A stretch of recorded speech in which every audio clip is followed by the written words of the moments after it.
Morning guys, quick video on the basics of mapping. I know a lot of you have been asking about it, so this is not going to be too in-depth. It's just going to be the basics to get you started, how you generate the final map and all the rest of it. So let's get started. So the first thing we want to do is we want to create a raster, which is the 4 squares in this circle here. We select that and then we highlight the area we want to map. So I've got the boat in the middle of the lake just for now, so I'm just going to place my markers around it. It's not going to be a big map, but like I said, it's just to get the basics, get you started. So the last point I pushed is the first one I actually laid in, which is number 1. That's what brings up this menu of creating a raster. So you've got 3 options: vertical, horizontal and vertical. If you do horizontal and vertical, it'll be a much more detailed map, but will take quite a lot longer. Just so you're aware of that. I'm just going to leave this vertical for now. It makes a difference to me. Next thing, your choice is your distance between the tracks it runs at. 5 meters, it will take obviously a lot longer. So I'm going to do 10 meters because it's just for the demonstration purposes. So got that started there. So now I want to create my raster. So that's basically what it would look like, because I've got a 10 meter distance between the tracks, a relatively small area, so it's not a proper raster. So, but we can go ahead, start the autopilot. And what you'll see is when it hits point 1, that's when it will start recording the track.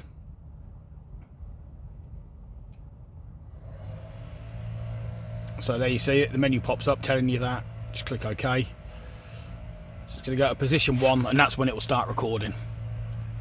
I can see the boat out in the lake doing its thing.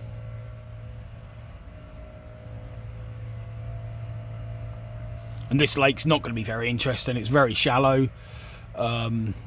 No features, some weed, that's about it really. So as you can see, the recording button's now flashing, which means it's basically recording the track.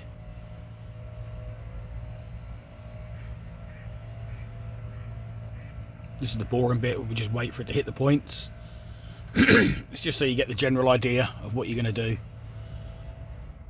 Obviously on more interesting lakes where there's a lot of variation in depth, I go a lot more in depth with my maps, but this will get you started.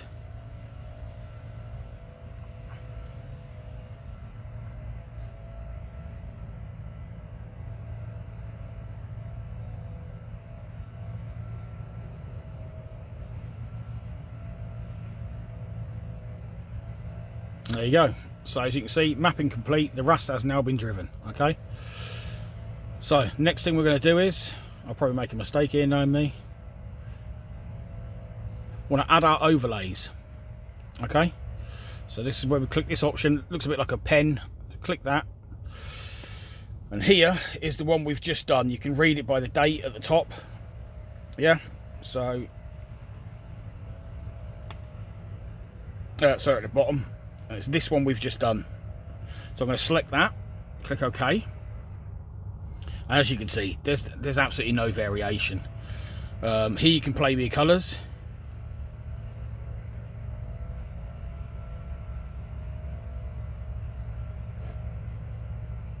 Like I said, it's not going to be interesting. It just isn't.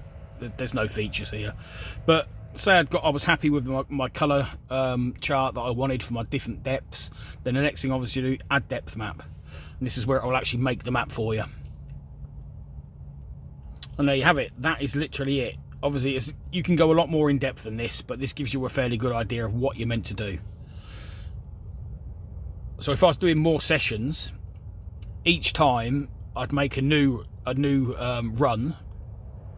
I'd give the lake the same name each time, and then I'd call it run 1, run 2, run 3, run 4. So then when you sort of finally finished mapping the whole lake, when you create the overlay, you'd select all them files that's pertinent to this lake, and that was where you generate the whole map lake from. Okay, I hope this has helped some of you get started. I'll see you in the next one.